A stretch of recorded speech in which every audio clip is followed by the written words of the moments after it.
Class 10th वालों, इस video के अंदर रियल नंबर्स की जो क्वेश्चंस की कलेक्शन तुमको मिलने वाली है ना, कॉम्पिटेंसी बेस्ड क्वेश्चंस की, वैसी तुमको किसी और यूट्यूब चैनल पर किसी बुक में नहीं मिलेगी। मैं ये तक दावा दे रहा हूं तुम लोगों को कि अगर मैं 10 सवाल तुमको करवाने वाला हूं ना, तो ज्यादा से ज्यादा 2 से 3 सवाल तुम्हारे देखे हुए होंगे, बाकी सब तुम्हारे लिए नए सवाल होने वाले। तो तुम खुद सोचो कि इस वीडियो से तुमको कितना कुछ नया सीखने को मिलने वाला है।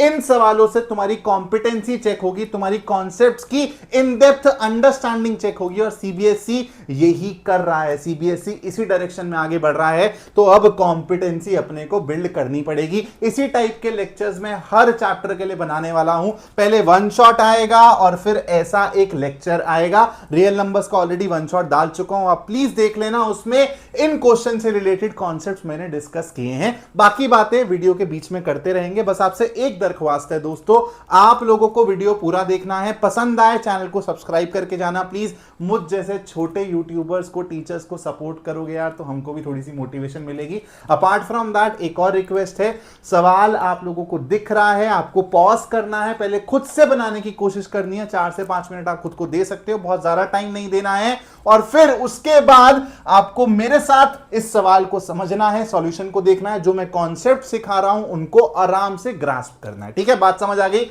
चलो, सवाल क्या कह रहा है? बहुत ही उम्दा सवाल है, लाजवाब सवाल है, मजेदार सवाल है, मजा आ जाएगा। चलो करते हैं। ये a rectangular arrangement of pens has rows and columns. तो ठीक है भाई, पेन्स को ना ऐसे रेक्टेंगुलर अरेंजमेंट में प्रेजेंट किया गया, रोज और कॉलम्स अपन लोग विजुअलाइज कर रहे हैं। रोहन क्या करता है, 3 रोज ऑफ पेन्स को लेके भाग जाता है, इस तरीके से समझो। और फिर आती है सारा, वो क्या करती है, 2 कॉलम्स ऑफ पेन्स को गायब कर देती है फ्रॉम द रिमेनिंग पेन्स। इसको मैंने डब्बे में डाला है, मतलब इसका तात्पर्य ज्यादा है, इसका मीनिंग ज्यादा है इस सवाल में। The remaining pens are rearranged in P rows and Q columns where P is a prime number. ठीक है भाई, रोहन ने 24 पेन गायब करे हैं, सारा ने 18 पेन गायब करे हैं। तो all possible values of P बताओ। देखो, सवाल को सॉल्व करने के लिए सबसे पहले ना, जो यहां से लेके यहां तक की स्टेटमेंट है ना, इसको अपने को विजुअलाइज करना पड़ेगा। सबसे पहले मैं तुमको 2 मिनट के अंदर प्रॉब्लम को कराता हूं विजुअलाइज, उसके बाद चुटकी में आंसर आएगा। ध्यान से देखो, सबसे पहले एक ना रेक्टेंगल बना लेता हूं मैं, ठीक है। और ये मैं एक रैंडम रेक्टेंगल बना रहा हूं। प्लीज इसको जो रियलिटी में यहां पे नंबर ऑफ रोज या नंबर ऑफ कॉलम्स होने वाले हैं उससे रिलेट मत करना। मैं एक पिक्चर दे रहा हूं पहले तुम लोगों को, ठीक है, विजुअलाइज करवा रहा हूं चीजों को। तो यहां पर मैं कुछ भी रैंडम नंबर ऑफ रोज बना रहा हूं और एट द सेम टाइम मैं कुछ रैंडम नंबर ऑफ कॉलम्स बना रहा हूं। अब तुमको सबसे पहले तो विजुअलाइज कहां करना है पेन्स को, तुमको विजुअलाइज करना है पेन्स को इन वाली पोजीशंस पे, यहां पर, ठीक है, जहां पर इंटरसेक्शन हो रहा है, तुमको यहां पर पेन्स को विजुअलाइज करना है। तो इस तरीके से पेन्स प्लेस्ड होंगे डिफरेंट रोज और डिफरेंट कॉलम्स के अंदर।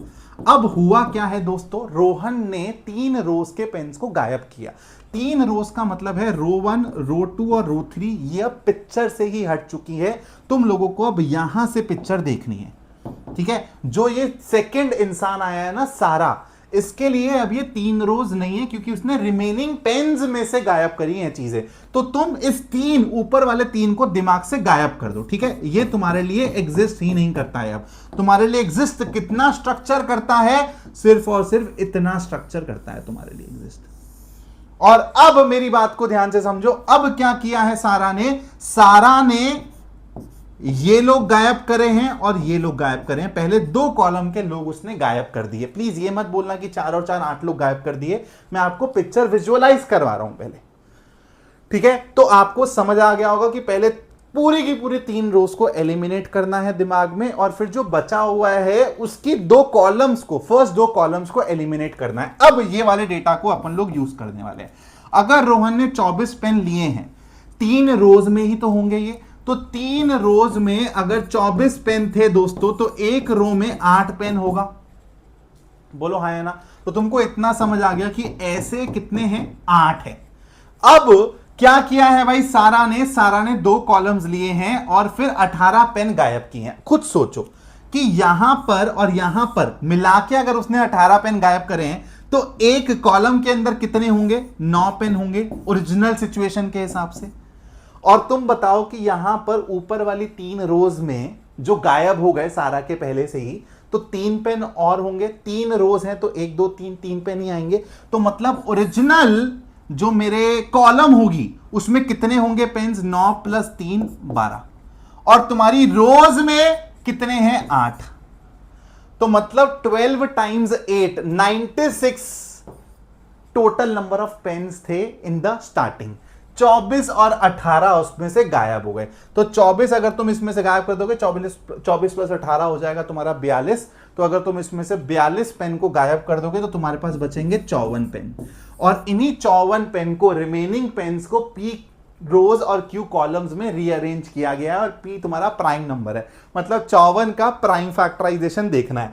तो अगर मैं 54 का प्राइम फैक्टराइजेशन देखता हूं, पी रोज और क्यू कॉलम्स, और पी को ही कंडीशनिंग है, सिर्फ पी पे ही कंडीशनिंग है प्राइम नंबर की, और पी की कितनी पॉसिबल वैल्यूज होगी वो सोचना है। तो यार 54 को अगर मैं प्राइम फैक्टराइज करता हूं तो 2 फिर 27, ठीक है, तो मैं 54 को 2 × 27 भी लिख सकता हूं।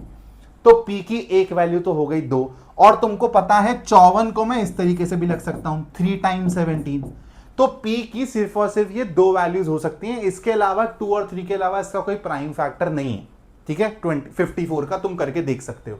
तो पी की कौन सी पॉसिबल वैल्यूज हैं, 2 पॉसिबल वैल्यूज हैं, 2 और 3। अब बताओ मजा आया या नहीं आया? ये चीज विजुअलाइज ही नहीं होगी कुछ स्टूडेंट्स को। तो ऐसे सवाल अगर हम नहीं प्रैक्टिस करेंगे बोर्ड एग्जाम से पहले, और ऐसा सवाल बोर्ड एग्जाम में आ गया, चाहे ये क्वेश्चन ऐसा केस बेस्ड में आ जाए, 3 मार्कर में आ जाए, 5 मार्कर में आ जाए, तो किसी भी सेक्शन में ऐसा सवाल आ सकता है दोस्तों। तो अगर ऐसा सवाल आ गया on the spot exam hall में नहीं सॉल्व होगा, ऐसे सवाल हमको पहले प्रैक्टिस करने पड़ेंगे। चलते हैं नेक्स्ट सवाल की तरफ। अगर आपको सवाल अभी भी 80% समझ आया है, प्लीज रिवाइंड करना, दोबारा से देखना। बहुत ही उम्दा सवाल है, मजेदार सवाल है, डेटा की खूबसूरती आपको दिखेगी इस सवाल में। पहले आपको खुद से करना है, उसके बाद आप लोगों को मेरा सॉल्यूशन देखना है। If the sum of squares of LCM and HCF, LCM और एचसीएफ है, उनका स्क्वायर किया और सम किया, ऑफ 2 पॉजिटिव नंबर्स इज 3609। बहुत ही खूबसूरत नंबर यहां पे दिया हुआ है 3609। देखते ही मेरे दिमाग में कुछ चमक रहा है, आपके दिमाग में वो चमक रहा है नहीं चमक रहा, डिसाइड करेंगे अभी। And their LCM is 57 more than HCF. और ये सेकंड स्टेटमेंट से वो जो डेटा मेरे दिमाग में चमका ना, वो यहां पर श्योर भी हो गया, वैलिडेट भी हो गया। Then product of the 2 numbers is, देखो बहुत खूबसूरत चीज है। सबसे पहले मैं आपको ना एक एज अ बड़ा भाई ना एक सजेशन दूंगा। आप 1 से लेके 20 तक के स्क्वायर्स और 1 से लेके 20 तक के क्यूब्स प्लीज मेमोराइज कर लेना, बहुत काम आएगा। डेटा के हिसाब से चीजें जल्दी चमकती हैं, आपकी प्रॉब्लम सॉल्विंग बेटर होगी। क्या बोला सर ने, भैया ने? 1 से लेके 20 तक के स्क्वायर्स याद करने हैं, 1 से लेके 20 तक के क्यूब्स याद करने हैं। जैसे ही मैं यहां पर पहुंचा ना, और मेरे को दिखा कि सर ये तो 2 स्क्वायर नंबर्स का सम है, तो मेरे दिमाग में आया कि यार ये तो सीधा सीधा मेरे को 3600 और 9 का सम दिख रहा है। 3600 60 का स्क्वायर है और 9 मेरा 3 का स्क्वायर है। और मेरे को ये भी बोल दिया कि मेरा जो एलसीएम है वो एचसीएफ से 57 ज्यादा है। तो अगर एलसीएम मेरा 60 है, जिसका स्क्वायर हो जाएगा वो, एचसीएफ मेरा 3 है, तो डिफरेंस हो गया 57 और स्क्वायर्स का सम हो गया 3609। तो डेटा मेरा वैलिडेट हो गया। मेरे को इस सवाल को सिर्फ और सिर्फ इस तरीके से सॉल्व करना है। ऑब्जेक्टिव क्वेश्चन है ये, एमसीक्यू बेस्ड सवाल है ये। यहां पर आपको कन्वेंशनल तरीके से अप्रोच नहीं करना है, स्मार्ट तरीके से अप्रोच करना है, टाइम बचाना है यहां पर। तो अब हमको पता है product of 2 numbers is nothing but LCM times HCF. सारे कॉन्सेप्ट एनसीईआरटी वाले ही यूज हो रहे हैं, लेकिन सवाल का लेवल देखो। तो आंसर क्या होगा, 60 × 3 यानी कि 180 इज द करेक्ट आंसर। मजा आया भाई? बढ़ते हैं एक और सवाल की तरफ। सवाल की खूबसूरती देखेंगे, विजुअलाइज करेंगे, सवाल करने में मजा आ जाएगा। पॉज करना है, पहले खुद से करना है दोस्तों, ठीक है? उसके बाद आप लोगों को मेरा डिस्कशन या सॉल्यूशन देखना है।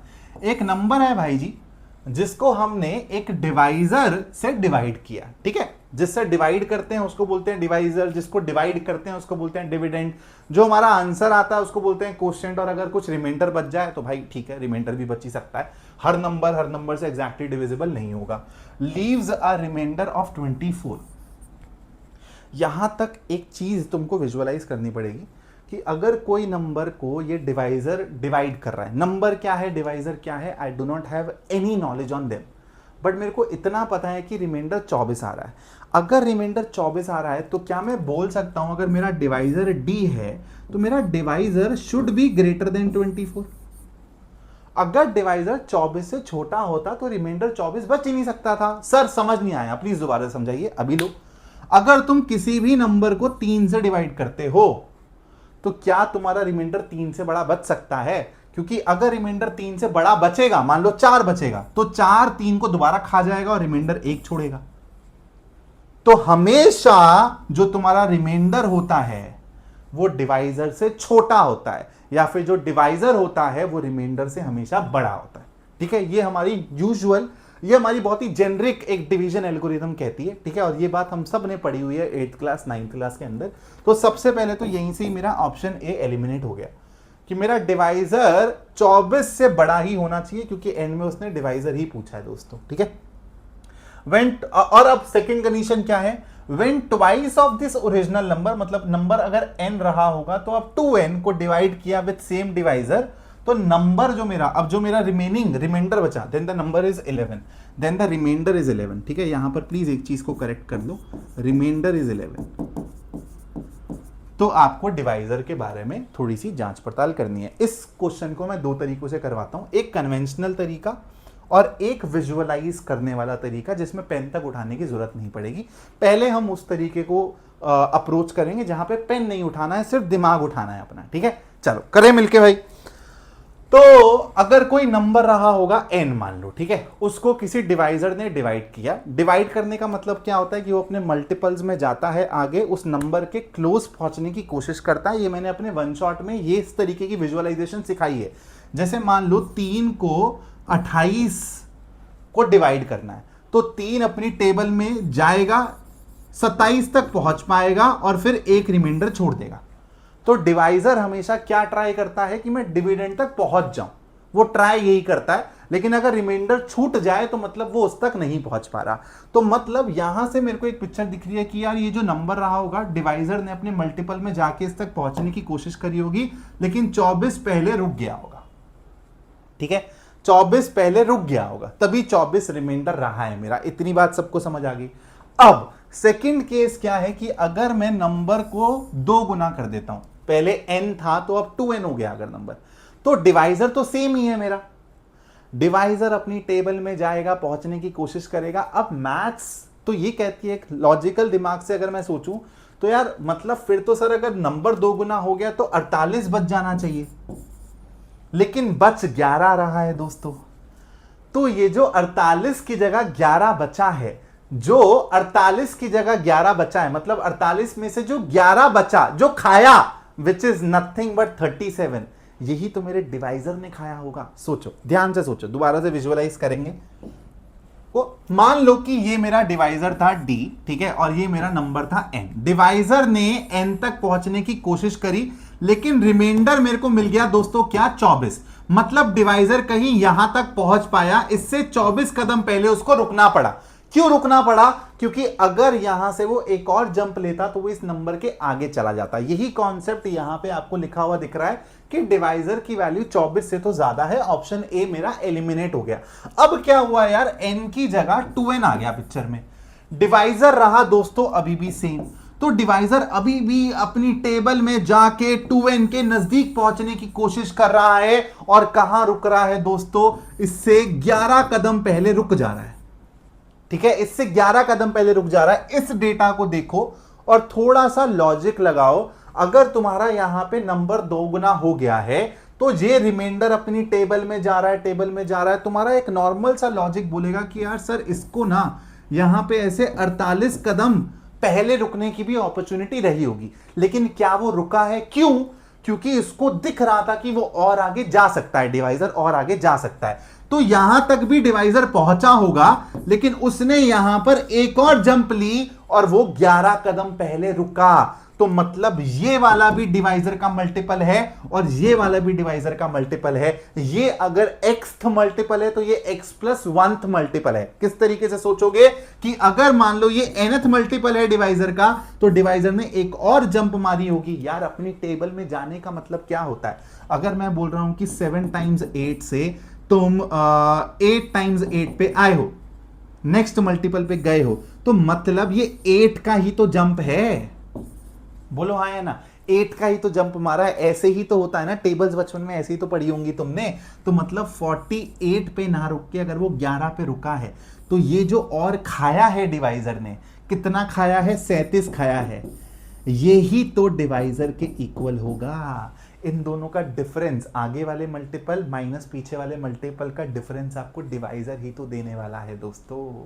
मतलब वैल्यू में बात कर रहा हूं, यहां पर जो वैल्यू होगी मल्टीपल की और यहां पर जो वैल्यू होगी मल्टीपल की, उनका जब डिफरेंस लोगे तो डिवाइजर मिलेगा। और यहां पर आप लोगों को दिख रहा है कि 48 से वो 11 तक चला गया है, मतलब 11 सीडी पहले ही रुका है। तो ये जो जंप है 48 से 11 तक की, 37 की जो जंप ली है, यही मेरी डिवाइजर के बराबर है। अब इसको मैं कन्वेंशनल तरीके से भी सॉल्व करवाता हूं, आप लोगों को सारी की सारी पिक्चर रिलेट होते हुए बहुत प्यार से दिख जाएगी। देखो सिंपल सी बात है, आप लोगों को ये पता है डिवीजन एल्गोरिथम क्या कहती है कि भाईजान अगर आपका कोई डिविडेंड है, ठीक है, आप उसको किसी डिवाइजर से मल्टीप्लाई कर रहे हैं तो आपको क्वोशिएंट मिलता है और फिर रिमाइंडर मिलता है। ये आपकी डिवीजन एल्गोरिथम है, आपने पढ़ी होगी क्लास 9th में, पक्की बात है। Any number which is getting divided will be equal to the number which is dividing that number multiplied by quotient plus remainder। ठीक है, रिमाइंडर 0 हो जाए तो एग्जैक्टली डिविजिबल वाला केस हो जाता है। ठीक है, ये चीज अपने को दी हुई है। अब according to the question remainder is 24। Now if I double the number, देखो मैथ्स तो आपको सही रास्ता दिखाएगी ना, maths is based on facts. अगर आपने इसको 2 गुना करा है लेफ्ट हैंड साइड को, तो राइट हैंड साइड भी 2 गुना होनी चाहिए कायदे के हिसाब से। तो इसको भी अगर मैं 2 गुना कर दूं, देखो डिवाइजर को मैं चेंज नहीं कर सकता, ठीक है, ये कंडीशन है मेरी, सेम डिवाइजर है, तो मतलब क्वोशिएंट 2 गुना हुआ होगा। और यहां पर इस वाली टर्म को भी 2 गुना करूंगा। तो अब यार मेरे को पिक्चर तो दिख रही है कि मेरा रिमाइंडर 48 हो जाना चाहिए। 48 क्यों नहीं हो रहा है? क्योंकि जो मेरा डिवाइजर है वो 48 से छोटा है, इसलिए उसने इसमें से कुछ खाया। और एक्चुअली पिक्चर क्या है, अभी भी सारी चीजें वैसी ही हैं, बस यहां से ना उठा के उसको कुछ देना पड़ रहा होगा कि यहां पे 11 बच जाए। तो यहां पे d टाइम्स 2q यानी कि d times twice of quotient में मेरे को 37 ऐड करना पड़ रहा होगा, तब मेरा जो गिवन डेटा है वो सेटिस्फाई कर रहा है। और अब ये सोचो कि यहां पर ये 2 टाइम्स क्वोशिएंट था, उसमें अगर 37 ऐड हुआ तो ये तुम्हारा अब जो डिवाइजर का नेक्स्ट मल्टीपल ही तो आएगा 2q के बाद वाला। तो ये 37 और कुछ नहीं है, डिवाइजर ही है। समझे बात को? अब तुमको बड़े प्यार से चमक गई होगी। बहुत ही अच्छा सवाल है, ऐसे सवाल अभी तक सीबीएसई ने नहीं पूछे हैं, लेकिन वो पूछ सकती है। एक और सवाल की तरफ बढ़ रहे हैं, आसान सवाल है, लेकिन अगेन जल्दबाजी में बहुत बच्चे इस सवाल में गलती कर सकते हैं। आराम से आपको पढ़ना है, फिर आपको मेरा सॉल्यूशन देखना है। Let p be a prime number and k be a positive number, positive integer. If p divides k square, यहां से हमको हिट कर रहा है कि सर ऐसी थ्योरम हमने पढ़ी है, ठीक है, कि p अगर k स्क्वायर को डिवाइड करता है तो p मेरा k को भी डिवाइड करेगा, ठीक है। तो ये तो पक्का होना चाहिए पिक्चर में।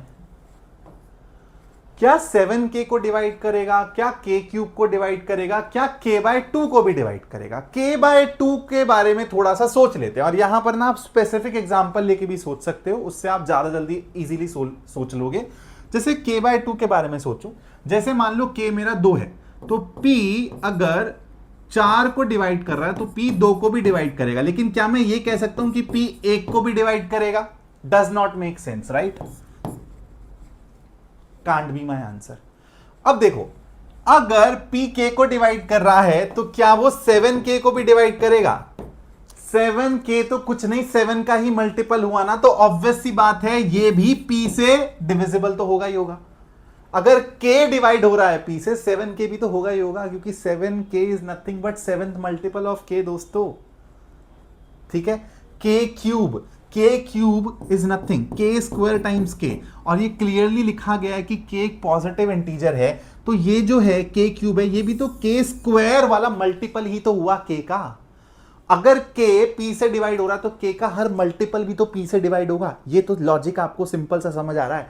तो यहां पर भी जो ये k स्क्वायर है ये भी तो कोई नंबर ही निकल कर आएगा। यहां पर ये कुछ भी वैल्यू ले सकता है, जैसे 16 ले सकता है, 25 ले सकता है, तो 16k या फिर 25k या फिर 49k, ये सारे नंबर्स भी तो यार डिविजिबल होंगे p से। तो यानी कि यहां पर ये भी सही है, ये भी सही है, ये भी सही है। The answer is 3।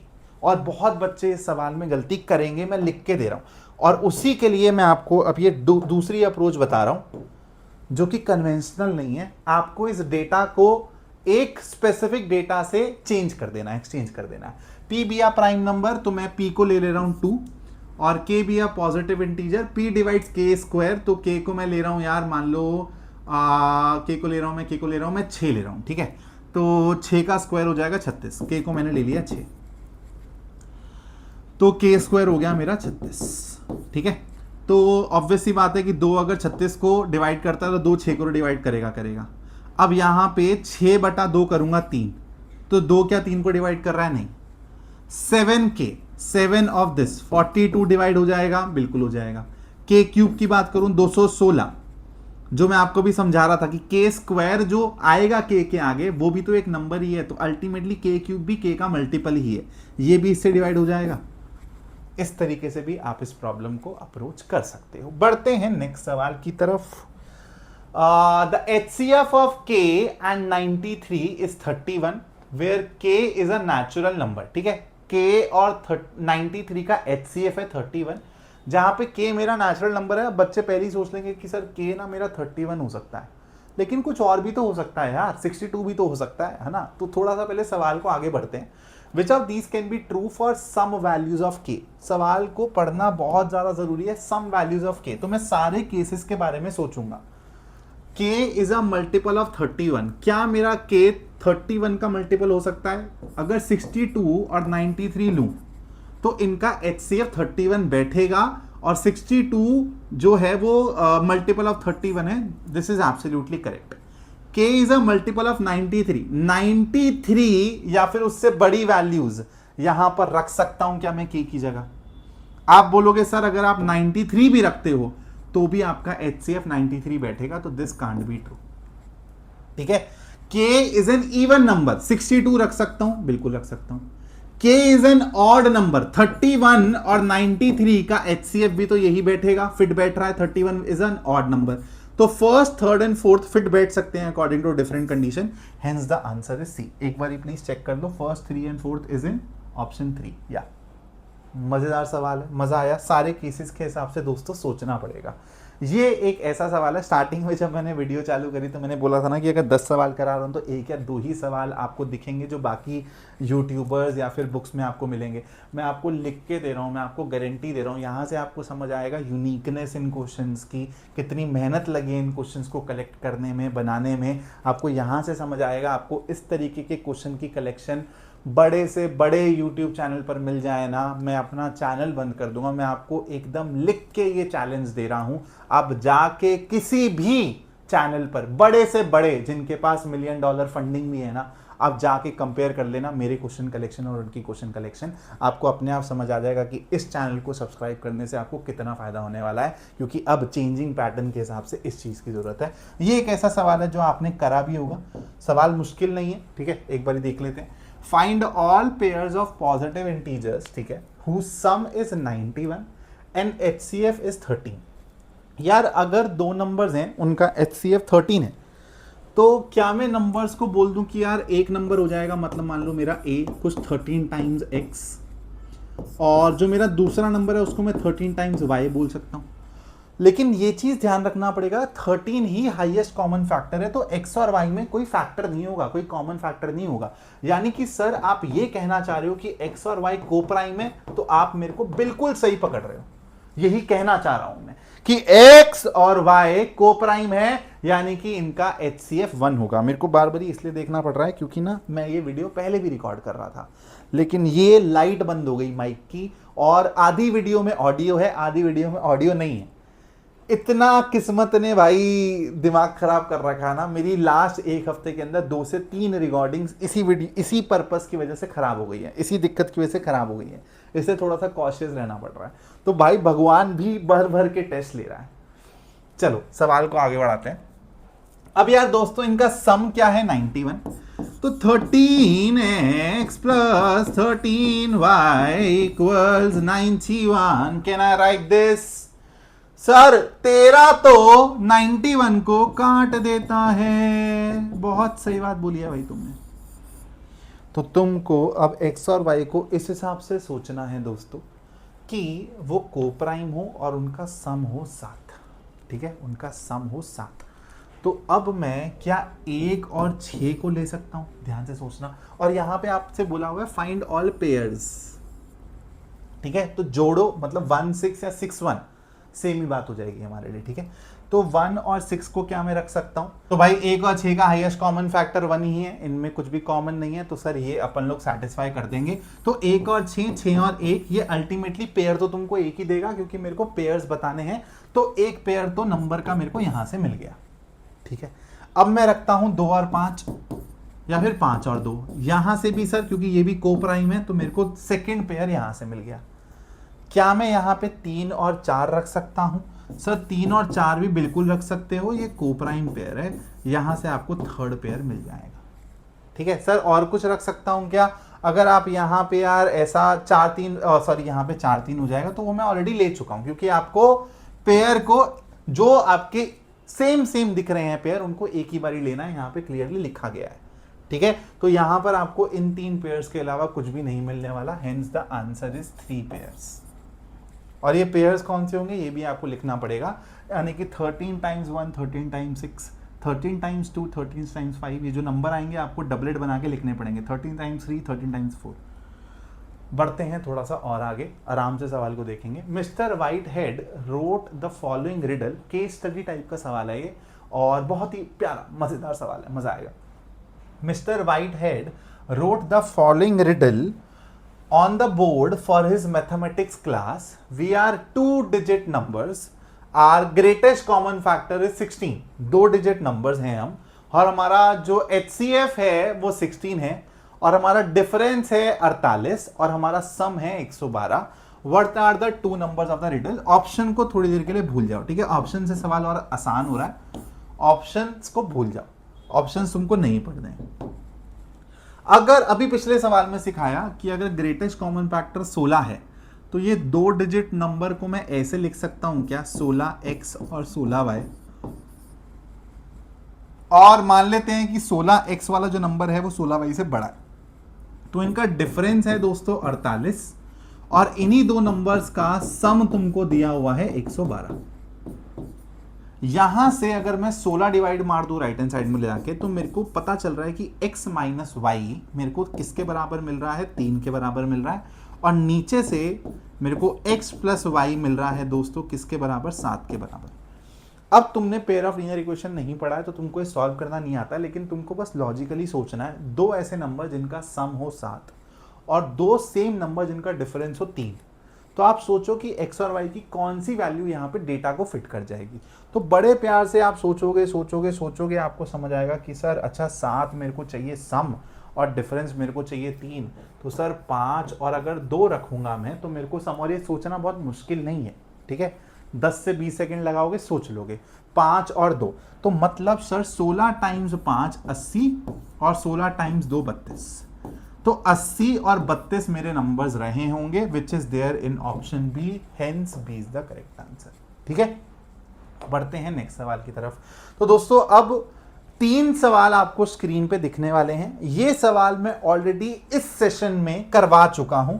इस तरीके के सवाल आए आपके LCM HCF 0 and 5 का, जो मेरी एक शॉर्ट्स भी है। इस टाइप के सवालों को कैसे सोचेंगे, बहुत ही उम्दा सवाल है भाई, IOQM लेवल का सवाल है, लेकिन आपके सिलेबस के अंदर का ही सवाल है। बहुत सही अप्रोच आपको इस सवाल में सीखने को मिलेगी। तो ये सेकंड सवाल है और ये तीसरा सवाल है। ये तीनों के तीनों जो सवाल है ना दोस्तों, ये मैंने ऑलरेडी इस एकेडमिक ईयर में करवा दिए, मैं तुमको दिखा भी देता हूं। तुमको इसके लिए मेरे चैनल पर जाना है और ये वाली वीडियो देखनी है। इस वीडियो में 3 मिनट के आगे यही 3 सवाल डिस्कस करे हैं। इन सवालों को सर मैं दोबारा क्यों नहीं करवा रहा, क्योंकि यार फालतू के लिए इस वीडियो की ड्यूरेशन बढ़ाने का फायदा क्या। तुमको बस इस वीडियो में जाना है और ये 3 सवाल जरूर देखने हैं, ठीक है। तो ये हो गया तुम्हारा टास्क। अब बढ़ते हैं थोड़ा सा और आगे। क्या सर सवाल खत्म हो गए हैं? सवाल खत्म नहीं हुए। ये मेरा तीसरा सवाल है जो उस वीडियो में करवाए हैं, 3 सवाल करवाए हैं, वहां से जाके आप सॉल्यूशन देखोगे। आगे बढ़ रहे हैं। सर HCF और LCM निकालना तो आता है, लेकिन यहां पे फ्रैक्शंस है यार। फ्रैक्शंस तो हमने किसी को पढ़ाते हुए नहीं देखा सर। आपने पढ़ाया है क्या? हाँ, वन शॉट में मैंने ये सारे कॉन्सेप्ट डिस्कस किए हैं। 1 hour 45 minutes no nonsense one shot डाला है, जाके देख लेना अगर नहीं देखा है तो। बहुत न्यू कॉन्सेप्ट सीखने को मिलेंगे। अभी तक CBSE ने नहीं पूछा, लेकिन पूछ सकती है, तो we have to be prepared. तो भाई HCF या फिर LCM अगर तुमको फ्रैक्शंस का निकालना हो तो कॉन्सेप्ट क्या कहता है, जो भी चीज निकालनी होती है ना, न्यूमरेटर के साथ वो करते हैं और उल्टा डिनोमिनेटर के साथ करते हैं, ठीक है। जैसे HCF निकालना है तो 3 और 7 न्यूमरेटर का HCF लूंगा, इन दोनों का HCF क्या होगा 1, और जो डिनोमिनेटर है इसका उल्टा, मतलब HCF का उल्टा LCM, LCM का उल्टा HCF। इस तरीके से मेरे कहने का पर्पस है। 5 और 10 का मेरा LCM क्या हो जाएगा 10, तो इसका आंसर है 1/10। LCM of these 3 fractions would be, क्या निकालना है LCM, तो न्यूमरेटर्स का लूंगा LCM, 2, 3 और 4 का LCM क्या हो जाएगा 12, और डिनोमिनेटर्स का क्या लूंगा इसके उल्टा, यानी कि HCF। 5, 10 और 5 का HCF क्या होगा 5, तो आंसर इज 12/5, ठीक है। छोटू सा कॉन्सेप्ट है, बहुत कॉम्प्लिकेशन नहीं है, प्लीज जाके वन शॉट देख लेना, वहां पे मैंने डिटेल में डिस्कस किया है। बढ़ते हैं नेक्स्ट सवाल की तरफ। Again a very beautiful framed question. आपको दिख रहा है सवाल की लैंग्वेज से ही केस स्टडी की तरह दिख रहा है, और बहुत ही प्यारा सवाल है, आराम से करेंगे स्टेप बाय स्टेप, ठीक है। ऐसे सवाल आने के बहुत ज्यादा चांसेस है। प्राइम फैक्टराइजेशन 3 नंबर्स की आपको दी हुई है 2, 3, 5 की टर्म्स में, raise to the power something. एक डेटा ये बहुत इंपॉर्टेंट है कि P is smaller than Q is smaller than R, तीनों के तीनों ये नेचुरल नंबर्स हैं। HCF दिया हुआ है ABC का 30 है, तो सबसे पहले मैं इसी डेटा को यूज करता हूं, ठीक है। और यहां पे मेरे को करना क्या है, मेरे को एक्चुअली PQR की वैल्यूज निकालनी है, ठीक है। तो जो पहली वाली स्टेटमेंट है वो HCF से रिलेटेड है। अगर प्राइम फैक्टराइजेशन दी हो तो HCF कैसे निकालते हैं सर, कॉमन फैक्टर्स को पकड़ते हैं और उनको उनकी लोएस्ट पावर के साथ लेके प्रोडक्ट कर देते हैं, है ना। यही होता है HCF लेने का रूल। तो 2, 3, 5 हर जगह कॉमन है, तो 2 भी ले लो, 3 भी ले लो, 5 भी ले लो। अब छोटी पावर कौन सी होगी यहां से पता चलेगा, इसलिए ये डेटा इंपॉर्टेंट है। तो भाई देखो 2 की पावर R भी है, P भी है, Q भी है, लेकिन सबसे छोटा कौन है P। 3 की पावर R भी है, P भी है, Q भी है, तो सबसे छोटा कौन है P। 5 की पावर Q भी है और P भी है, लेकिन लूंगा क्या P। और यही चीज मेरी किसके बराबर है 30 के बराबर है। तो अब खुद देखो डेटा में 2 टाइम्स 3 6, 6 पंजे 30, तो P की वैल्यू क्या होगी दोस्तों, P की वैल्यू तो 1 ही होनी पड़ेगी। तो P की वैल्यू तो हमको डायरेक्टली मिल गई फर्स्ट स्टेटमेंट से, P has to be 1। Second statement क्या कह रहा है, आराम से समझेंगे। Smallest number that leaves a remainder of 2, that leaves a remainder of 2 when divided by A, B and C is 5402। Smallest number मतलब LCM से रिलेटेड इंफॉर्मेशन दी गई है, और ये सबसे छोटा नंबर है जो कि इन तीनों से डिवाइड करने पे 2 रिमाइंडर दे रहा है। 2 रिमाइंडर दे रहा है मतलब ये ABC 5400 तक पहुंच पा रहे होंगे, 5402 तक नहीं। यही मैंने अभी रिमाइंडर वाले सवाल में ही बताया। तो यानी कि 5400 is the smallest number that can be divided by these 3 numbers. That means this is equal to LCM and nothing else. तो अब यहां पे मेरे को इन तीनों नंबर्स का LCM निकालना है, जो मेरा रूल होता है उसके अकॉर्डिंग। अब LCM में तो सारे के सारे फैक्टर्स ही लेने होते हैं, 2, 3, 5 ही हैं, तो 2 और फिर 3 और फिर 5 मल्टीप्लाई मल्टीप्लाई, हाईएस्ट पावर्स लेनी होती है। 2 की पावर क्या है R, P and Q, सबसे बड़ा कौन है इनमें से R। 3 की पावर क्या है P, R, Q, अगेन सबसे बड़ा क्या है R। और 5 की पावर क्या है P and Q, और बड़ा कौन है इनमें से Q, तो Q लेना पड़ेगा। अब आप बोलोगे सर अब यहां से मैं R और Q की वैल्यू कैसे निकालूं, आपको LCM पता है ना 5400 है, तो यार 5400 को प्राइम फैक्टराइज कर दो। 5400 को अगर मैं प्राइम फैक्टराइज करूंगा, थोड़ा सा स्मार्टली कर लेता हूं, ये 100 है और ये 54 है, ठीक है। 100 इज नथिंग बट 25 टाइम्स 4, तो 2 का स्क्वायर टाइम्स 5 का स्क्वायर। और 54 को कैसे लिख सकता हूं, 54 को मैं लिख सकता हूं this is 2 times and then ये हो जाएगा 27 विच इज 3 का क्यूब। तो अगर मैं इन दोनों को कंबाइन कर दूं तो 2 का स्क्वायर और 2 हो जाएगा 2 का क्यूब, 3 का क्यूब और 5 का स्क्वायर। 2 का क्यूब, 3 का क्यूब, 5 का स्क्वायर, 2 का क्यूब, 3 का क्यूब, 5 का स्क्वायर, 2 का क्यूब, 3 का क्यूब, 5 का स्क्वायर, 2 का क्यूब, 3 का क्यूब, 5 का स्क्वायर, यानी कि r की वैल्यू हो गई 2 क्यूब, सॉरी, तो r की वैल्यू हो गई 3 और q की वैल्यू हो गई 2। p is 1, q is 2 and r is 3। What a beautiful beautiful question। मजा आ गया भाई, चुम्मेश्वरी सवाल है ना। अगले सवाल की तरफ बढ़ते हैं। अच्छा, ये तो मेरा रफ वर्क ही आ गया। आ जाओ भाई, लास्ट सवाल करा रहा हूं, मजेदार सवाल है, मजा आ जाएगा, ठीक है, मजेदार सवाल है, मजा आ जाएगा। लेकिन यार यहां पर एक चीज मैं और बोलना चाहूंगा। देखो, ये तो मेरे साथ तुम हर चैप्टर के बाद ऐसे सवाल करोगे, जैसी कलेक्शन तुमको किसी यूट्यूब वीडियो में, किसी बुक में नहीं मिलेगी, मैं तुमको लिख के दे रहा हूं। लेकिन यहाँ पे तो सर आप कहीं ना कहीं पे ना मेरा हाथ पकड़ के मेरे को अप्रोचेस सिखा रहे हो, मेरे ब्रेन को ट्रेन कर रहे हो। लेकिन मेरे को कैसे समझ आएगा कि आफ्टर द लेक्चर मेरे ब्रेन में कुछ इवॉल्व हुआ या नहीं हुआ, मेरी प्रॉब्लम सॉल्विंग स्किल्स इवॉल्व हुई या नहीं हुई है? उसके लिए तुमको खुद से सेल्फ प्रैक्टिस भी तो करनी पड़ेगी अच्छे क्वेश्चंस की। तो प्लीज एक अच्छा कॉम्पिटेंसी बेस्ड क्वेश्चन बैंक जरूर ले लेना। तुमको सीबीएसई की वेबसाइट पे भी तुमको क्वेश्चन बैंक्स मिल जाएंगे फ्री ऑफ कॉस्ट, तुम उनको भी फॉलो कर सकते हो। अगर तुमने कोई रिसोर्स ऑलरेडी लिया हुआ है तुम उसको भी फॉलो कर सकते हो। मुझसे पूछोगे तो भाई, क्योंकि मेरे को तुम्हारे पैसे बचाने हैं, और कंबाइंड जो कॉम्पिटेंसी बेस्ड क्वेश्चन बैंक आता है वो ओसवाल का आता है, और ओसवाल भाई सबसे बढ़िया ब्रांड है, तुम लोगों को पता है। तो यहां पर वो ये कॉम्पिटेंसी बेस्ड क्वेश्चन बैंक है। और क्वेश्चन बैंक नहीं लिया तो इनका नॉर्मल क्वेश्चन बैंक भी आता है, जहां पर तुमको चैप्टर वाइज क्वेश्चन बैंक मिल जाएंगे। बस एक चीज ध्यान रखना, क्योंकि मैंने बोला मेरे को तुम्हारे पैसे बचाने हैं भाई, तो जब तुम ये क्वेश्चन बैंक ले रहे होगे, मैं इसके बारे में बात नहीं कर रहा हूं, मैं कॉम्पिटेंसी फोकस क्वेश्चन बैंक के बारे में बात कर रहा हूं। तुम बाकी क्वेश्चन बैंक लो या ना लो, ये जरूर ले लेना। सेल्फ प्रैक्टिस होगी अच्छे क्वेश्चंस की, तो पता चलेगा कि सर ने जो दिमाग को ट्रेन करवाया है वो फिर बाद में खुद से अप्लाई कर पा रहे हो या नहीं कर पा रहे हो, ठीक है। अकेले बैठ के सवाल बन रहे हैं नहीं बन रहे, यहां पर बस ध्यान रखना, वेबसाइट से लेना है, अमेजॉन से नहीं लेना है, क्योंकि वेबसाइट पे ऑलरेडी डिस्काउंटेड प्राइस पे है। इस पे तुमको 10% डिस्काउंट और मिल जाएगा। अगर देखो यहां पर मैं इसको बाय नाउ करता हूं, और वेबसाइट से तुम कोई सा भी प्रोडक्ट लोगे ना, सब प्रोडक्ट को ऐड करके प्लीज ये वाला कूपन लगा लेना, तो तुमको 10% और डिस्काउंट मिल जाएगा। Score up 10 competency based question का क्वेश्चन बैंक तो ले ही लेना अगर तुम्हारे पास कोई रिसोर्स नहीं है। स्कोर अप 10, ठीक है। अप्लाई करोगे तो देखो, तो यहाँ पे तुमको 50 रुपए यानी कि 10% सेव हो गया है। इसी में ही अगर तुम 4 वाला जो क्वेश्चन बैंक है वो भी ऐड कर लेते हो, तो आई थिंक तुमको ये पांचों की पांचों बुक्स ना 2000, रफली 2000 के अराउंड मिल जाएंगी, which is not a bad deal, ठीक है। बस ध्यान रखना, अमेजोन से नहीं मंगाना है, 500-600 रुपए महंगा मिलेगा पूरे की पूरी 5 बुक का सेट। अगर 5 बुक्स लेनी है या फिर सिंगल बुक भी लेनी है तो भी वेबसाइट से ही मंगाना है, कूपन लगा लेना बस चेकआउट करते वक्त। सवाल देखते हैं, लास्ट सवाल है, A and B are two positive integers such that, और डिस्क्रिप्शन में लिंक डाल दूंगा मैं वेबसाइट का, ठीक है, जो लिंक आपको यूज करना जिसके बाद कूपन लगेगा।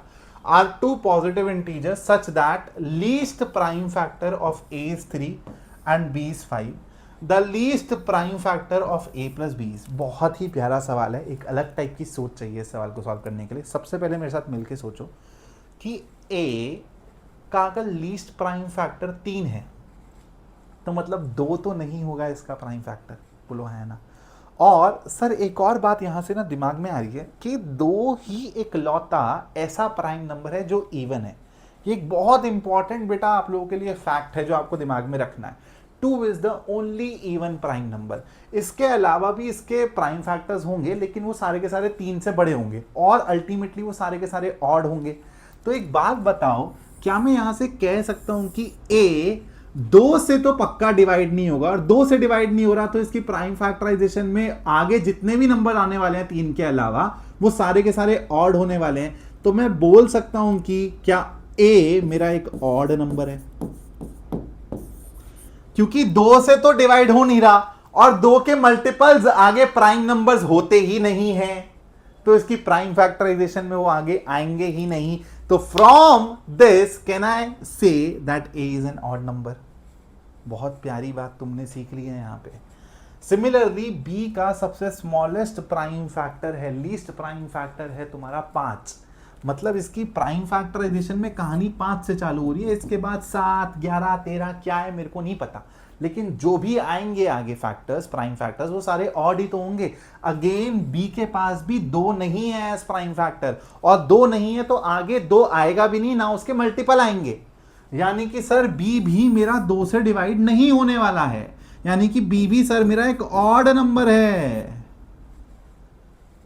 अब सोचो कि अगर a प्लस बी यानी कि एक ऑड नंबर को दूसरे ऑड नंबर में ऐड करते हो तो क्या मिलता है। और इसी के साथ तुमको एडिशनल टास्क दे रहा हूं कि इवन को इवन में ऐड करोगे, इवन को ऑड में ऐड करोगे, ऑड को ऑड से मल्टीप्लाई करोगे, इवन को इवन से मल्टीप्लाई करोगे, ऑड को इवन से मल्टीप्लाई करोगे, तो क्या मिलेगा। ये तुम्हारा टास्क है, तुमको सोचना है। तुम स्पेसिफिक केस लेके सोच सकते हो, 5 और 11, 13 और 17। अगर तुम किसी भी 2 ऑड नंबर्स को ऐड करोगे, ब्रह्मांड में जितने भी ऑड नंबर्स है अगर तुम उनको ऐड करोगे तुमको एक इवन नंबर मिलता है। और अगर नंबर इवन होगा तो उसका स्मॉलेस्ट प्राइम फैक्टर क्या होगा, 2 ही तो होगा। Hence the answer is 2। इससे बेटर सिंपल दिखने वाला अच्छे लेवल का सवाल तुमको नहीं मिलेगा चैप्टर 1 का।